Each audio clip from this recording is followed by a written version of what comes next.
ऐकत आहात Akashvani Sydney FM 98.5 megahertz radio 2 Akashvani Sydney Marathi association Sydney म्हणजेच मासीची प्रमुख वाहिनी आहे.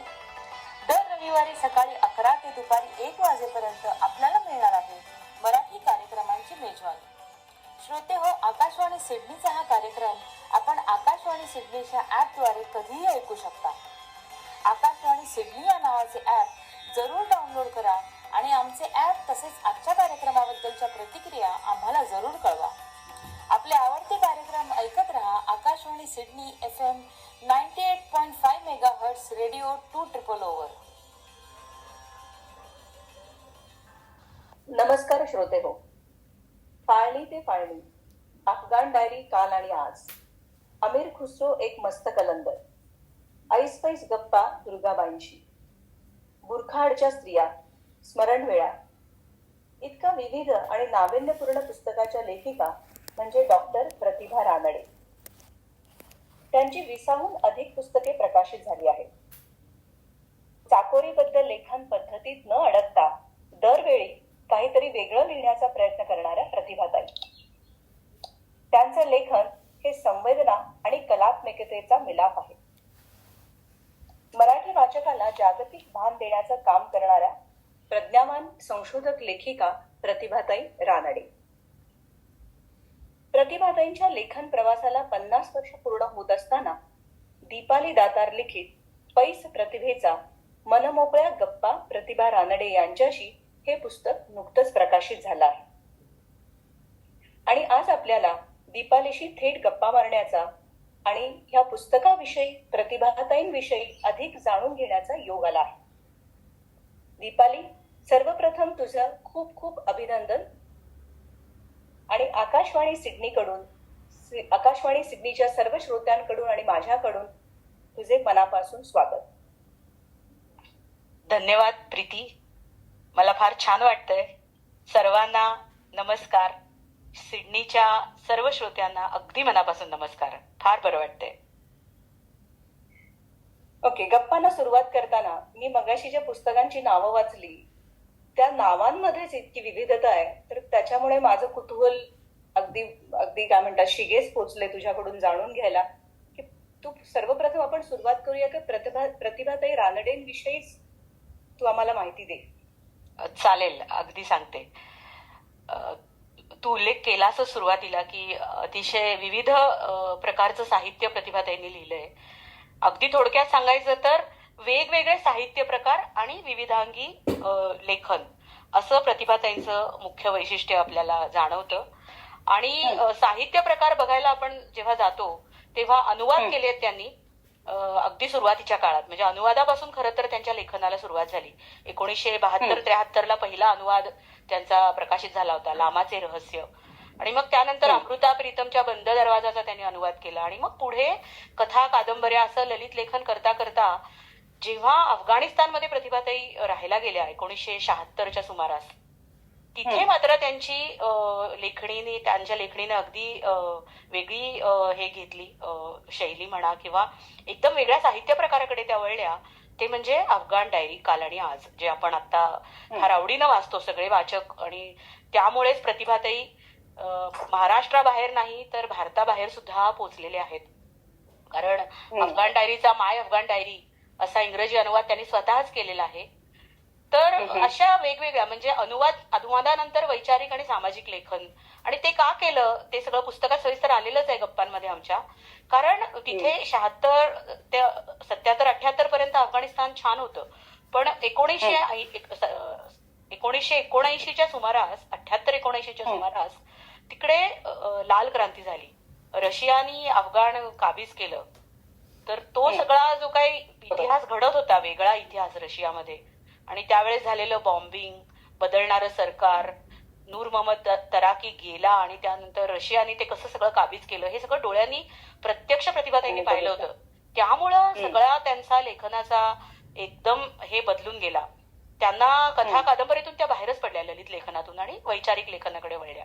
पण वैचारिक लेखन सुरू झाल्यावरही त्यांनी मध्ये मध्ये कथा किंवा कादंबऱ्या किंवा चरित्र असं ललित साहित्य लिहिलेलंच आहे, ललितबंध वगैरे.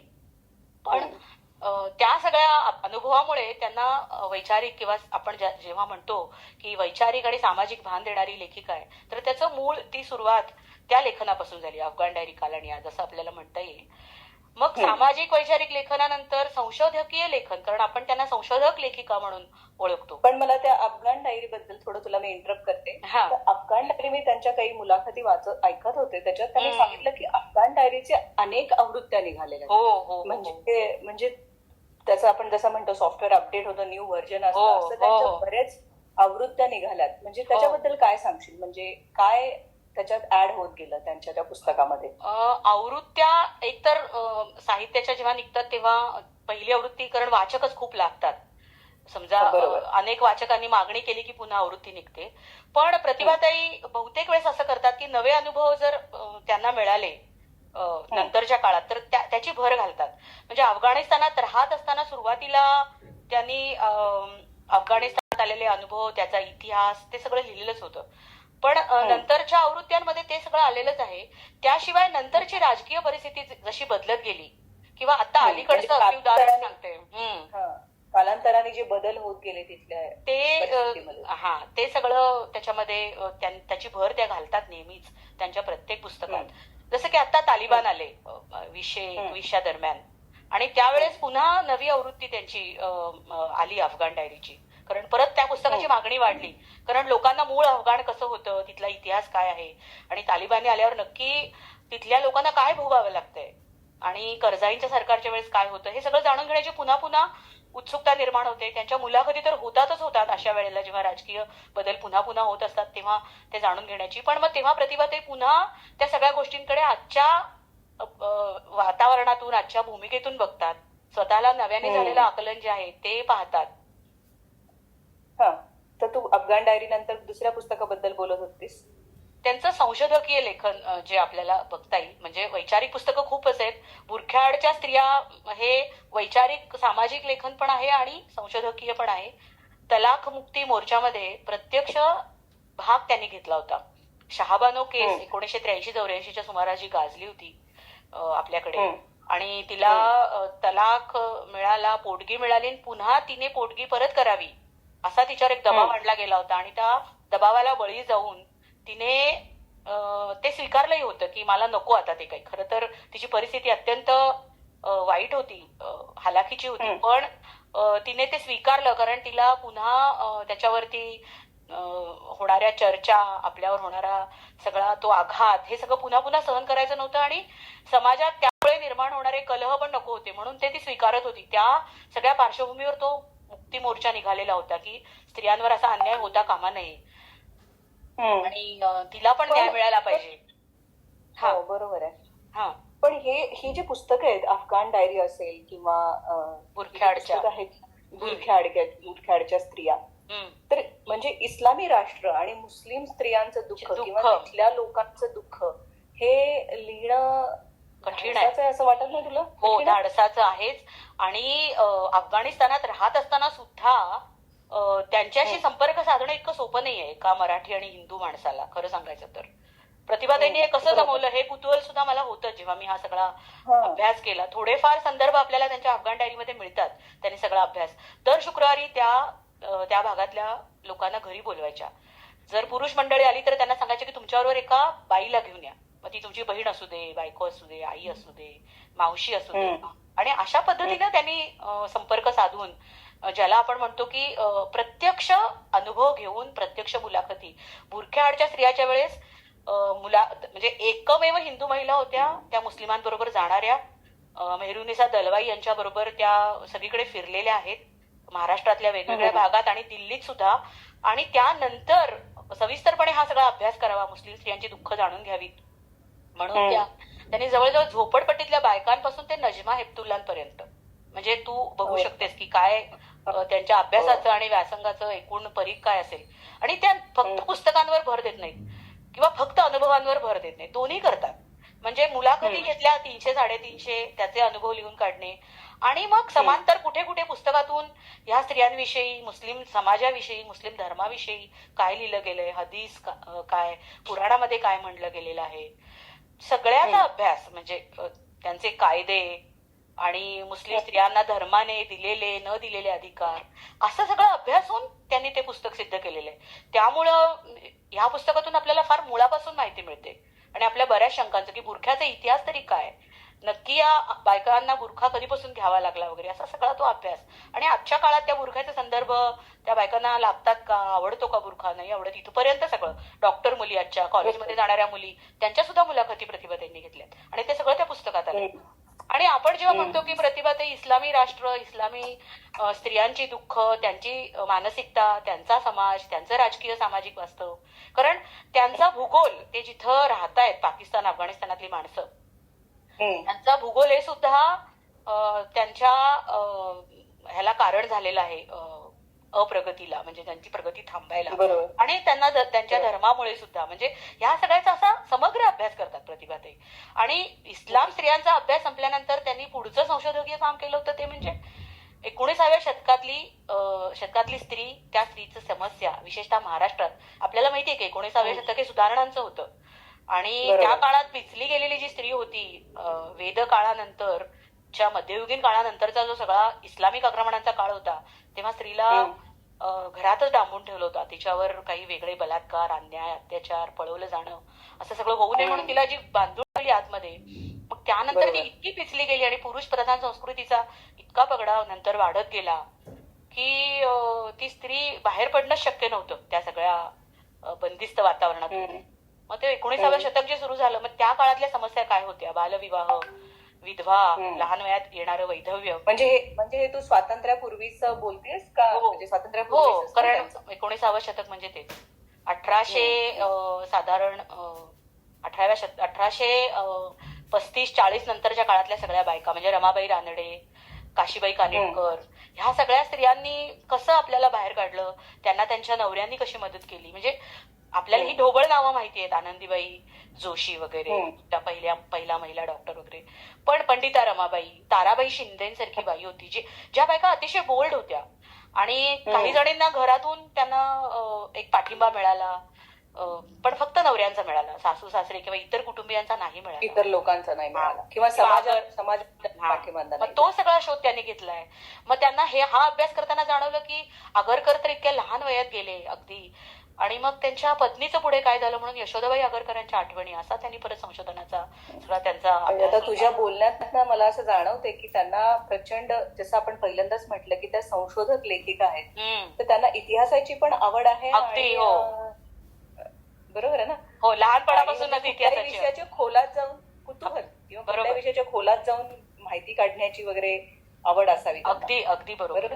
आणि मग त्यानंतरच्या काळात, म्हणजे किंवा समांतर काळात सुद्धा म्हणता येईल की त्यांनी ललित निबंध लिहिले, कथा, कादंबऱ्या, हा सगळा लेखन प्रवास त्यांनी केलाच. चरित्रांमध्ये त्यांनी स्वतःच्या वडिलांचं चरित्र लिहिलंय.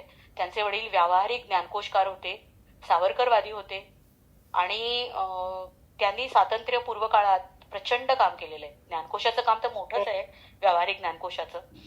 तर त्याचे 5-6 खंड काढले त्यांनी. आणि सावरकरवादी होते. तर जेव्हा पुढे गांधी हत्या झाली, त्यानंतर ब्राह्मणांची घरं जाळली गेली, तेव्हा यांच्या घराला पण तो परिणाम भोगावा लागला. यांची घराची जाळपोळ झाली. ज्ञानकोशाच्या ऑफिसचं सुद्धा म्हणजे हे झालं होतं, त्याच्यामध्ये जाळपोळ, सगळं ऑफिस जाळलं गेलं होतं, सगळे संदर्भ गेले, 5च्या 5 खंडांचं काम जाळलं गेलं, काहीच उरलं नव्हतं.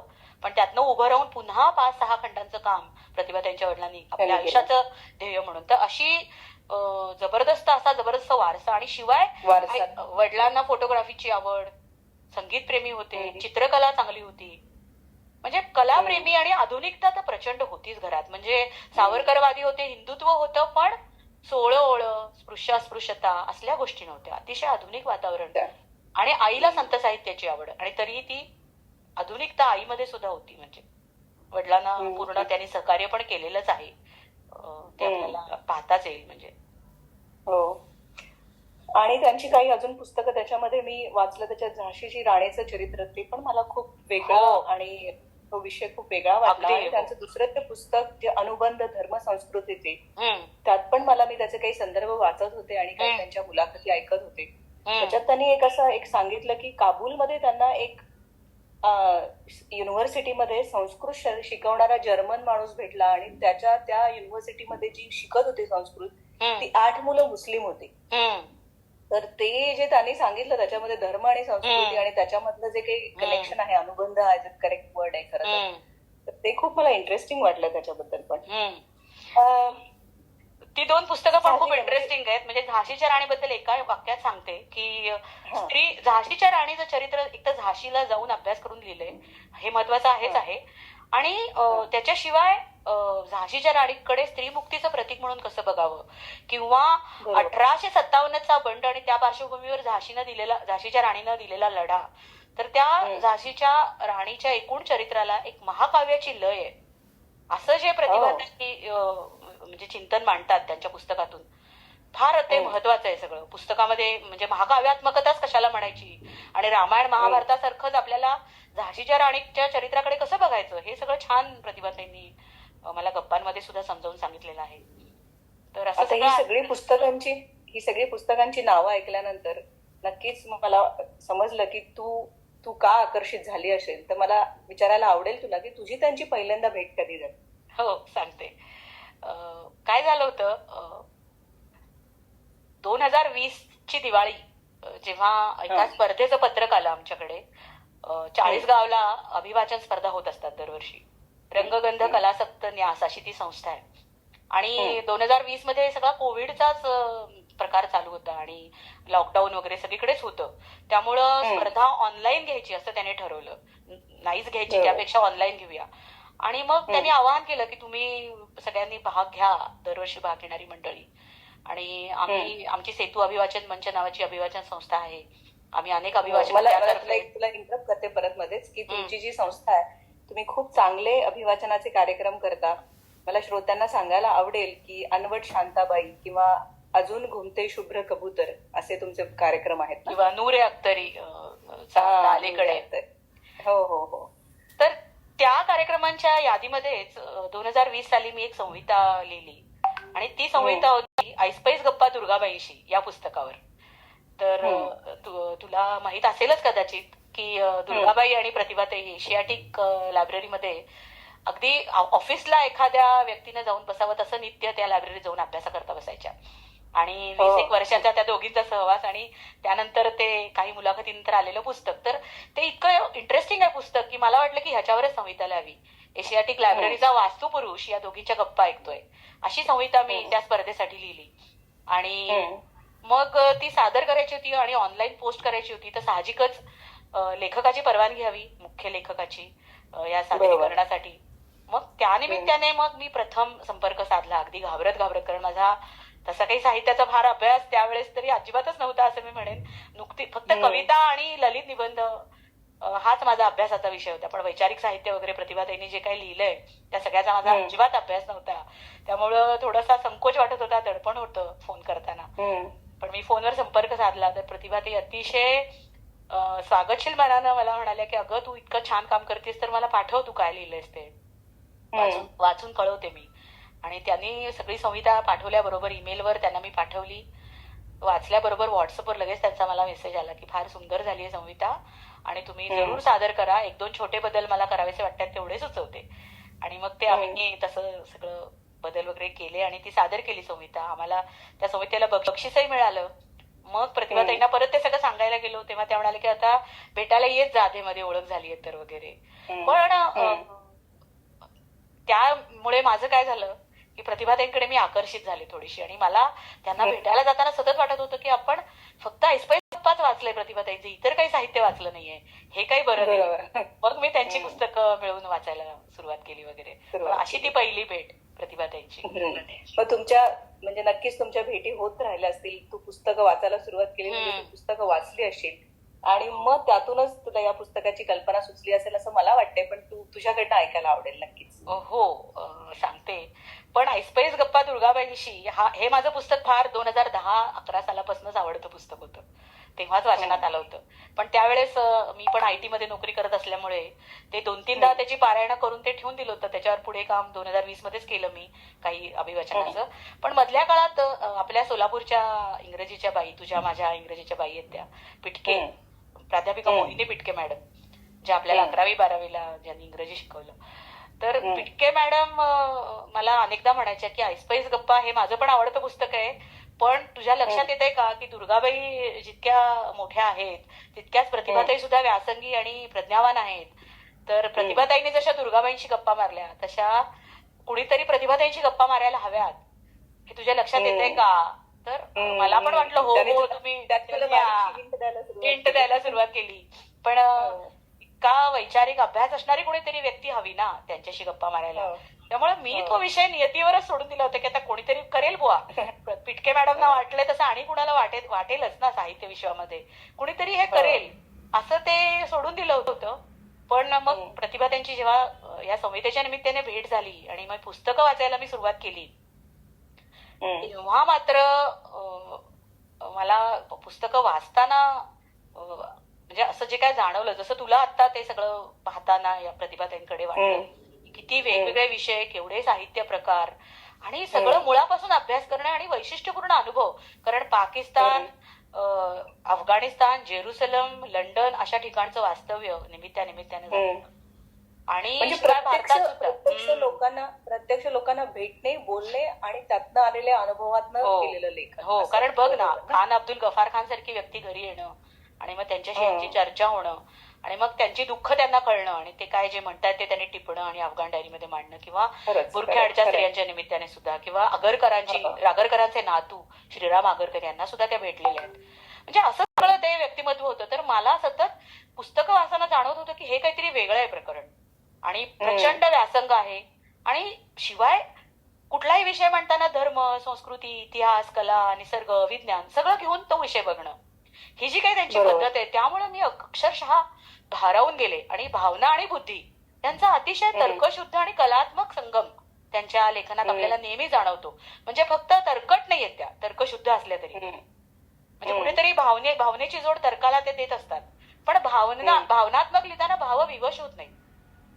त्यामुळे त्यांचं ललित साहित्य पण आवडतं आपल्याला आणि त्यांचं राजकीय साहित्य वृक्ष वाटत नाही, कारण त्यात त्या आठवणी पेरतात, स्वतःचे अनुभव पेरतात. नुसतंच पुस्तकात यांनी असं म्हणलंय, त्यांनी तसं म्हटलंय असं म्हटलंय आणि ललित लेखन करताना नुसतेच अनुभव लिहित नाहीत. मग ह्याच्यात धर्म काय म्हणतो, विज्ञानाने काय म्हटलंय, मग आणि कुणाचा काय अनुभव आहे, माझा अनुभव काय, अशा पद्धतीने लिहिण्याची जी त्यांची एक कला आहे ना आणि सोपे शब्द गुंतवून ठेवण्याची शैली मी गुंतत गेले. आणि जे काय अभ्यासातून त्यांनी जी इतिहासात अनेकांना न सापडलेली किंवा दुर्मिळ असे संदर्भ देणे, न सापडलेले धागेदोरे उलगडून दाखवणे, आपण ज्या विषयाकडे पाहिलं नाहीये, ज्या गोष्टीकडे नाण्याची खाली पडलेली बाजू अक्षरशः आपल्याला आपल्या हातात ठेवून बघा हा विषय असा पण बघता येतो, किंवा इतिहासाचा न्याय निवाडा कसा करायचा नाही, किती विषय सांगू मी, किंवा भेदाची दृष्टी आपली सतत असते आणि आपण सतत हे चांगलंय हे वाईट आहे असं म्हणत असतो पण दुसरी बाजू समजून घेत नाही.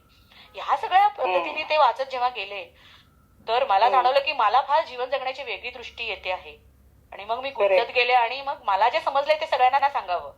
प्रतिभाताईंचं बोट धरून मला जे झालेलं जीवन दर्शन झालं. पण मग तुझ्या या काळात तुला थोडं परत विचारते की तुझ्या या काळात किती वेळा भेटी झाल्या त्यांच्याशी? प्रचंड.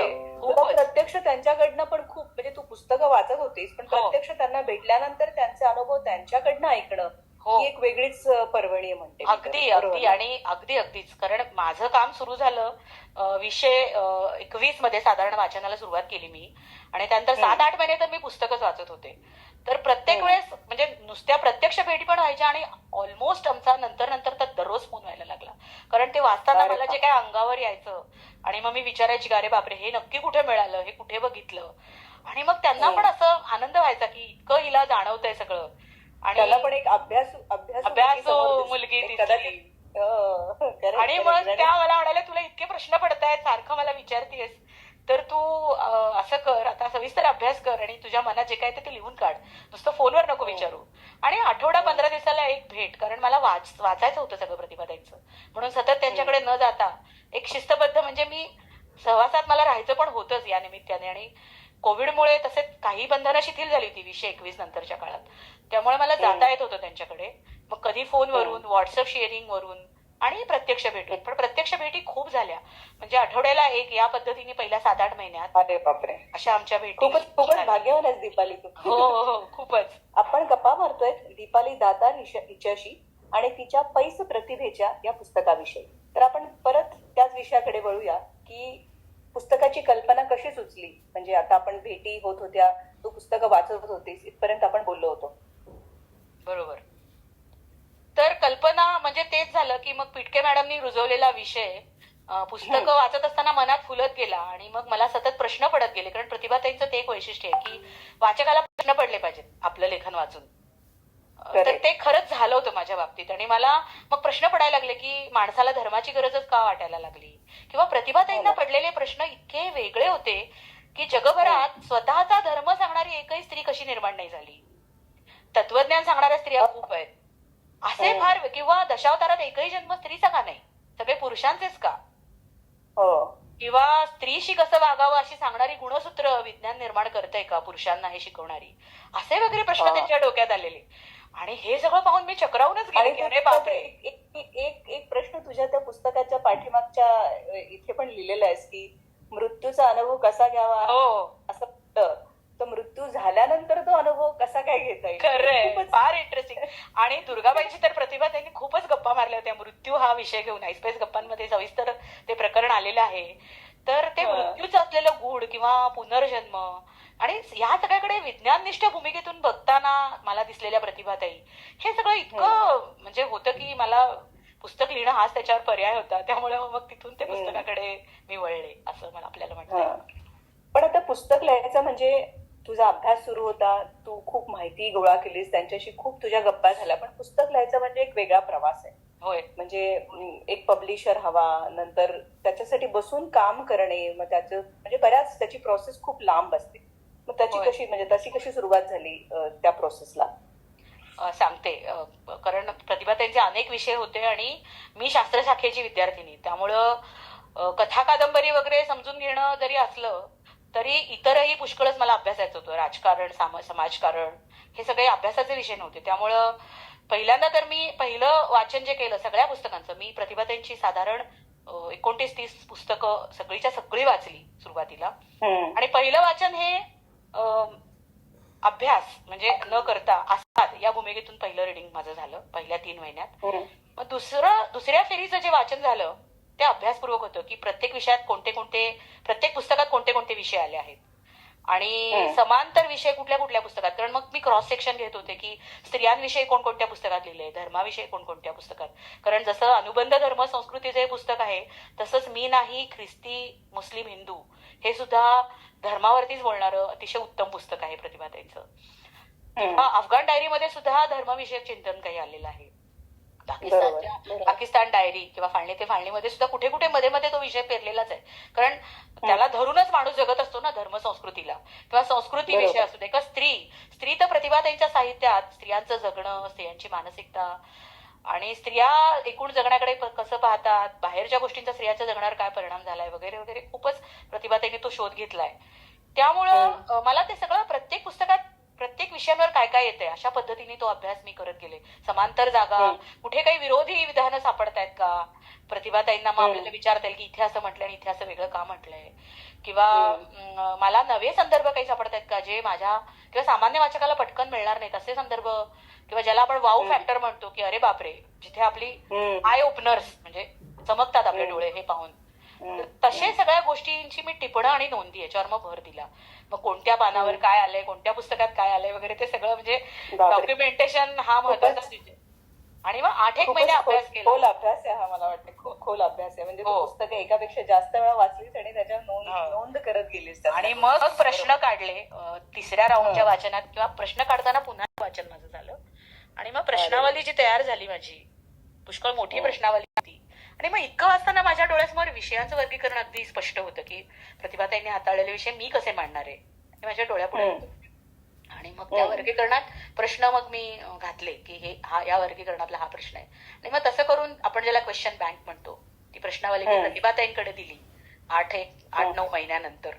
आणि मग प्रतिभाताईंनी सगळे प्रश्न पाहिले आणि त्यांना बरेच प्रश्न आवडले. त्यातले काहीच प्रश्न आम्ही नाही घ्यायचे असं ठरवलं, पण बहुतांशी सगळे प्रश्न प्रतिभाताईंना आवडले होते. आणि मग आपण सविस्तर गप्पा मारूया अशी आमची ती एक गप्पा मारण्याची एक फ्रेम आम्ही तयार केली. मग कारण आपल्याला माहितीच आहे की आपली छोटी मुलाखत घ्यायची असेल तरी आपल्या डोळ्यापुढे काही प्रश्नावली असते की आपण काय बोलणार आहोत.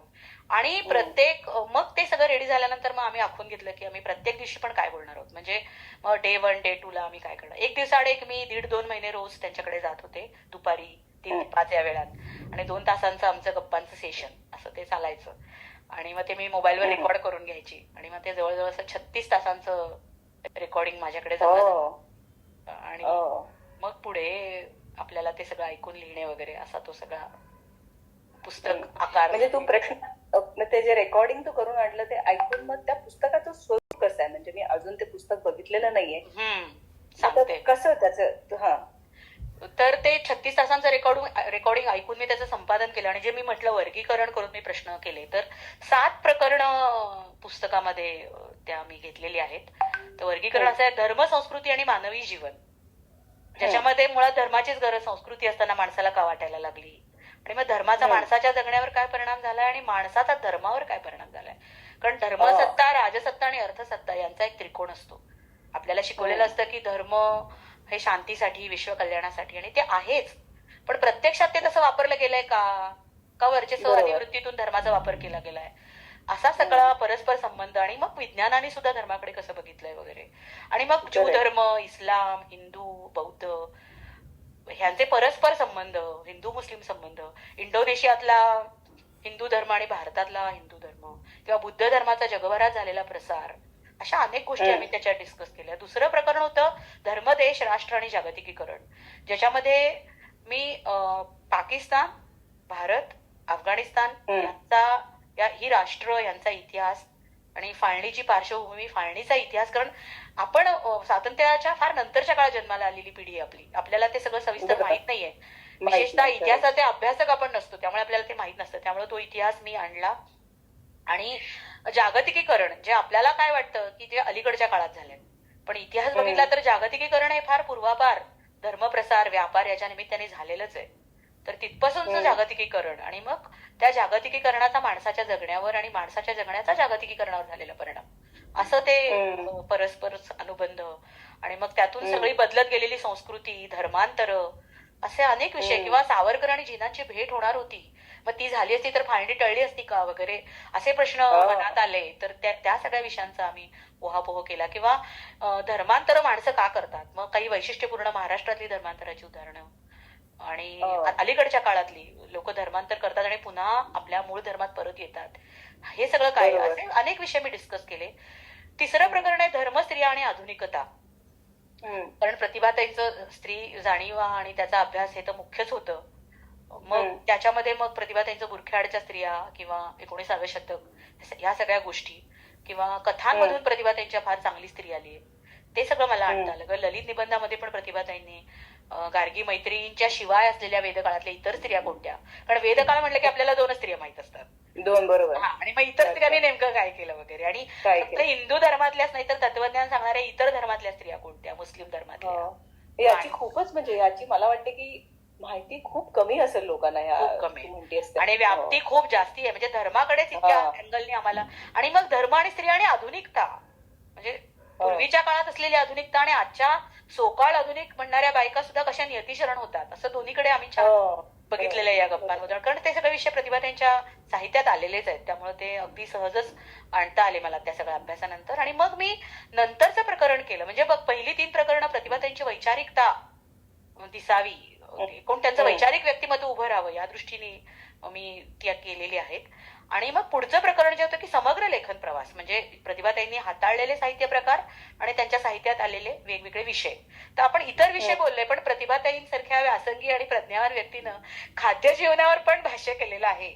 आणि वेदकाळापासून ते आजच्या काळापर्यंतचं आणि वेगवेगळ्या भागात राहत असताना त्यांना अनुभवायला मिळालेलं एकूण खाद्य जीवन आणि काय काय पाहायला मिळालं आणि वेगळेपण आणि साम्यभेद. असं पुस्तक आहे, असं त्यांचं पुस्तक आहे का? असं पुस्तक नाहीये. नलपाका दर्पण नावाच्या पुस्तकाला प्रतिभाताईंनी प्रस्तावना लिहिली. नलपाका दर्पण हा शोध दुर्गाबाईंचा होता आणि नळराजाने पाकसंस्कृतीवरती, म्हणजे पाक कला हा नलराजाचा महत्वाचाच एक गुण वैशिष्ट्य होतं नलराजाचं, त्याला पाकसिद्धी होती आणि त्याने काही रेसिपीज लिहिल्यात त्या काळातल्या, तो काय काय बनवायचा, काय काय पदार्थ करायचा. मग त्याचं मराठी करायचं होतं, ते दुर्गाबाईंनी प्रतिभाताईंना सोपवलं, कारण तेव्हा दुर्गाबाई फार वयाच्या झाल्या होत्या. आणि मग संस्कृत आपलं इतकं नाहीये म्हणून प्रतिभाताईंनी त्यांच्या संस्कृत जाणणाऱ्या एका मित्रांकडून ते करवून घेतलं तर दुर्गाबाई म्हणाल्या याला प्रस्तावना लिही पण नुसतंच नको भाषांतर. मग तेव्हा सगळा अभ्यास केला प्रतिभाताईंनी खाद्य जीवनाचा आणि स्वतःचे अनुभव परत त्यांची ती पद्धत आहेच त्यामुळे ते फार रंजक आहे मोठी ती प्रस्तावना. मग ते सगळे त्यातल्या काही भाग आम्ही आमच्या लेखन प्रवासाच्या ह्याच्यात घेतला आणि त्याशिवाय वाचक म्हणून घडणाऱ्या प्रतिभाताई, लेखक म्हणून घडणाऱ्या प्रतिभाताई, प्रत्येक 2 पुस्तकांच्या अलीकडे आणि पलीकडे बराचसा लेखक असतो जो पुस्तकात कळत नाही आपल्याला. जसं तुला आता तू मला विचारतेस की तू कशी तयारी केली, कसा अभ्यास केला, कसं सगळं घडलं, मग ते सगळे बीज कशी पडली मनामध्ये, हे कसं झालं ते कसं झालं. मग कादंबरीतले काही विषय, कारण प्रतिभाताईंच्या कादंबरीतल्या स्त्रिया पण फार वेगळ्या आहेत. रेघोट्या सारख्या कादंबरीमध्ये चित्रकार स्त्रीवरची कादंबरी म्हणजे 20व्या शतकातली स्त्री, 19व्या शतकातली स्त्री, तिचा अभ्यासच प्रतिभाताईंनी केलाय संशोधक कृतीने. पण 20व्या शतकातली स्त्री प्रतिभाताईंच्या कथांमधून, ललित निबंधांमधून आणि कादंबऱ्यांमधून उभी राहते. मानुषी आणि रेघोट्या त्या कादंबऱ्या किंवा इतिहास तर त्यांचा आहेच आहे, पण हे सगळं मग एकच ऐतिहासिक विषय. एखाद्या वेळेस तुम्ही चरित्र लिहिता आणि एकदा कादंबरी लिहिता, मग हे असं कसं काय करता वगैरे असे बरेच प्रश्न माझ्या मनात होते. किंवा मग प्रत्यक्ष त्या ठिकाणी जाऊन अभ्यास करताना येणारे अनुभव, काही वेगळी सत्य त्यांच्या हातात आली किंवा संशोधक वृत्तीने काम करताना कधी काही अडलं का, किंवा काम सुरुवात केल्याने काही मिळालंच नाही म्हणून निराशा आली का, किंवा लेखक म्हणून घडत असताना येणारा थकवा, निर्मितीचा प्रवास, विषय सुचल्यापासून कागदावर उतरेपर्यंतचा त्यांचा प्रवास कसा असतो इन जनरल. अतिशय प्रतिभाताईंनी मोकळेपणाने हे सगळं मला सांगितलेलं आहे. एक तऱ्हेने एक डॉक्युमेंटेशन झालं त्या कालखंडात काम करणाऱ्या महत्वाच्या लेखिकेचं लेखन प्रवास या चॅप्टर मध्ये. आणि मग पुढची जी चॅप्टर्स आहेत त्याच्यामध्ये, कारण प्रतिभाताईंना चित्रकलेची आवड आहे, इतर संगीत, भरतकाम, विणकाम, अनेक कलांवरचं प्रेम, त्यामुळे कलादृष्टी आणि प्रतिभाताईंचं काही असंग्रहित पण रेडिओवरती आलेल्या चिंतनिका वगैरे त्यांनी केलेली वेगवेगळ्या, पण 4 वेळा प्रतिभाताई विभागीय साहित्य संमेलनाच्या अध्यक्ष झालेले आहेत, निवडणुकीशिवाय त्यांची निवड झालेली. त्यामुळे त्याच्यात केलेली त्यांची भाषणं, मग त्यातलं आलेलं चिंतन, रामायण, महाभारत, दंतकथा अशा वेगवेगळ्या विषयांकडेचं त्यांचं पाहणं, मग ते सगळं कलादृष्टी आणि साहित्य चिंतन. आणि कला आणि कला निर्मिती आणि कारागिरी यातला भेद, लेखकासाठी अनुभव महत्वाचा का शैली महत्वाची का आशय महत्वाचा, लेखक म्हणून घडणं काय असतं, ते सगळं त्या चॅप्टर मध्ये आलेलं आहे. किंवा कलाकाराची संवेदनशीलता, त्याच्याकडे कसं बघायचं. आणि मग नंतर व्यक्तिविशेष आणि भावजीवन, जसं मी तुला सुरुवातीला सांगितलं की वारसा खूप होता मोठा. कारण प्रतिभाताईंचे वडील तर होतेच होते, आई संत साहित्याच्या अभ्यासक, वडील ज्ञानकोशकार, आणि प्रतिभाताईंच्या वडिलांचे वडील वारकरी परंपरेतले, पण त्यांचे सगळे चुलत घराण्यातले जे प्रतिभाताईंचे चुलत आजोबा वगैरे जे होते ते टिळक भक्तच होते सगळे. म्हणजे ही भिडे फॅमिली जी सांगलीकडची आष्टे भागातली, तर ते सगळे टिळकांवरती निष्ठा असणारे अशी ती सगळी व्यक्ती, त्या सगळ्या व्यक्ती होत्या. आणि शाहू महाराजांचे अंगरक्षक होते त्यांचे अजून एक काका. असा सगळा जबरदस्त. आणि आईकडून नातू घराणं होतं, ते पण सरदार नातू घराणं म्हणजे शिवाजीच्या काळातलं. तर तो सगळा जबरदस्त वारसा. त्यामुळं त्यांचं व्यक्तिविशेष आणि त्यांचं सगळं चरित्रात्मक वेध घेणं सुद्धा महत्वाचं होतं. आणि मिस्टर त्यांचे सरकारी केंद्र सरकारामध्ये चीफ आर्किटेक्ट म्हणून अतिशय मोठ्या पोस्टवर काम केलं. आणि खरं तर त्यांच्यामुळेच अफगाणिस्तानामध्ये राहता आलं, किंवा दिल्ली, शिलाँग, मणिपूर आणि वेगवेगळ्या मोठ्या लोकांना भेटणं, पण इंदिरा गांधी असू देत किंवा खान अब्दुल गफार खान असू देत, त्यांना भेटणं शक्य झालं प्रतिभाताईंना. त्यांचं सहजीवन ते सुद्धा फार रम्य आणि रंजक होतं. दोघेही कलाप्रेमी, अतिशय कलंदर वृत्तीचे आणि धाडसी स्वभावाचे.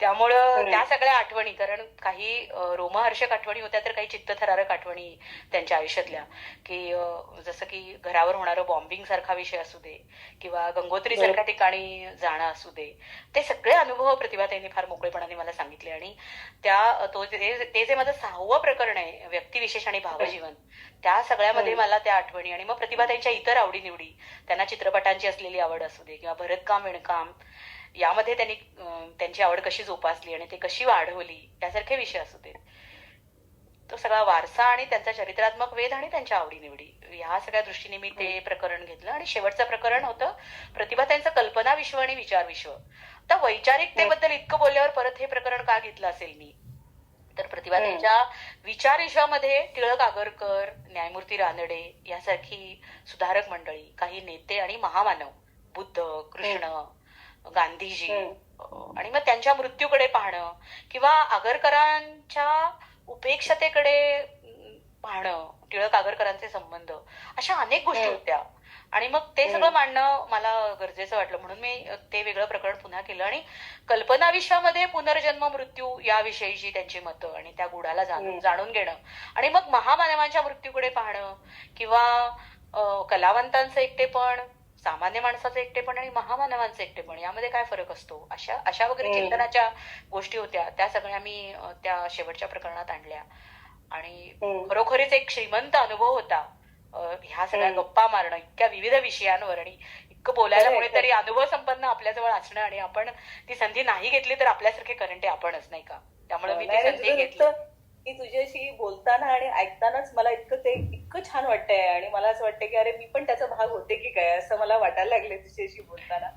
आणि तू ज्या पद्धतीने ह्या प्रकरणांची आखणी केलेली आहेस, म्हणजे त्यांचं व्यक्तिमत्व तर म्हणजे आपण म्हणतो ना या आताच्या इन्स्पिरेशनल, की किती वेगवेगळ्या विषयांची आवड, आपण किती किती एखाद्या विषयात आपण थोडस जरी काही आपल्याला समजलं तर आपल्याला असं वाटतं अरे मला खूप काही येतं. पण तू ज्या पद्धतीने सांगतेस की लेखन असू दे, चित्रकला असू दे, त्यांचं भरतकाम, मग या सगळ्या विषयांची आवड एका माणसाला असणं, ती जोपासणं इतकी वर्ष आणि त्याच्यावर काम करणं, म्हणजे खरंच खरंच भाग्यवान आहेस तू.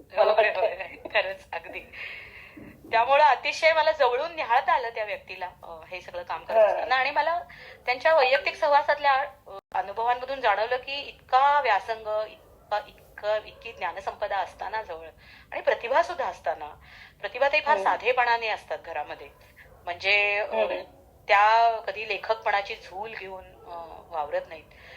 आणि हे करत असताना कुठलीही व्यक्ती आली तरी त्यांच्यातला एखादा गुण टिपतील. आता मला लेखनाची आवड आहे, तर माझ्यातला लेखक त्यांनी जागा केला, किंवा मी नव्याने लिहिते म्हणून माझ्यावर शंका न घेता उलट विश्वास दाखवला आणि माझ्यातला लेखक कसा वाढेल याला मदत केली. म्हणजे हा फार दुर्मिळ असा गुण प्रतिभाताईंकडे आहे की त्या स्वतःही वाढत असतात आणि आपल्याबरोबर इतरांना वाढवत असतात.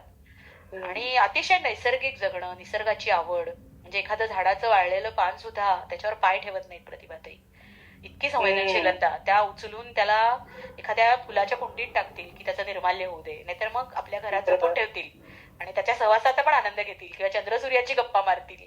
अशा प्रतिभाताई सुद्धा मी जवळून बघितलेल्या आहेत. की म्हातारपण सुद्धा किती सुंदर असतं, हा अनुभव मी प्रतिभाताईंच्या सहवासात, म्हणजे आमच्या दोघींमधलं 38 वर्षाचं अंतर, प्रतिभाताईंकडे असलेली आधुनिकता विचारांमध्ये असलेली, आणि तरुण वयातली संवेदनशीलता, आणि लहान मुलातलं निरागसत्व, किंवा ज्याला आपण म्हणतो एक सगळंच एका ठिकाणी, हा ते सगळं मला पाहायला मिळालं. आणि मी फार या सहवासाचा आनंद घेतला. आणि खरं तर प्रतिभाताईंनी मला जे दिलंय यात सगळ्यातून, मला शब्दात सांगणं अतिशय कठीण आहे. प्रेम. आणि इतक्या कॉफीज व्हायच्या आमच्या गप्पा सुरू होताना आणि नंतर, आणि आजही भेटलो की कॉफी पितेच मी, वेगवेगळ्या चवींची कॉफी, आणि मग त्या गप्पांच्या सुद्धा चवी माझ्या जिभेवर अजूनही रेंगाळत आहेत. आणि मग त्यातूनच ते सगळं पुस्तक आकाराला आलंय. आणि मी काय शिकले प्रतिभाताईंकडून, तर राष्ट्रप्रेम, जीवन जगण्याची दृष्टी, सातत्यानं टिकून ठेवायचं कुतूहल, आणि अभ्यास, व्यासंग, आणि आनंदी राहण्याची वृत्ती. आणि प्रतिभाताईंना भेटून आले की माझ्या अनेक कविता व्हायच्या. इतक्या कविता लिहिल्या मी या 2-2.5 वर्षाच्या सहवासात प्रतिभाताईंच्या, काय सांगू तुला. असं सगळं खूप मिळालं मला. तू आता जे सांगतेस त्याच्यावरनं कळते की आपण असं म्हणतो फ्रेशनेस किंवा ताजेपणा, म्हणजे किती मनाचा ताजेपणा टिकवलाय त्यांनी आजही. कारण मी जेव्हा त्यांची सह्याद्रीवरची झालेली मुलाखत ऐकली, त्यांचा चेहराच इतका प्रसन्न आहे खरं तर. आणि तो ताजेपणा तुझ्या पद्धतीने म्हणतेस की ते चंद्र आणि सूर्यांशी बोलतात, किंवा जे संवेदनशील मन त्यांच्याकडे आहे. खरंय, तू म्हणतेस तुला कविता सुचणं अगदी योग्य आहे ती पण.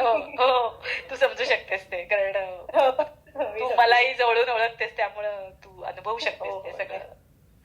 म्हणजे हा तुझ्यासाठी हा प्रवास समृद्ध करणारा आहे. आणि म्हणतात त्याला, म्हणजे तुझी ही पहिली खरं तर संधी आहे इतकं मोठं पुस्तक लिहिण्याची, बरोबर आहे ना? होय होय, स्वतंत्ररित्या आलेलं हे पहिलंच पुस्तक आहे माझं, अभ्यासपूर्वक काम.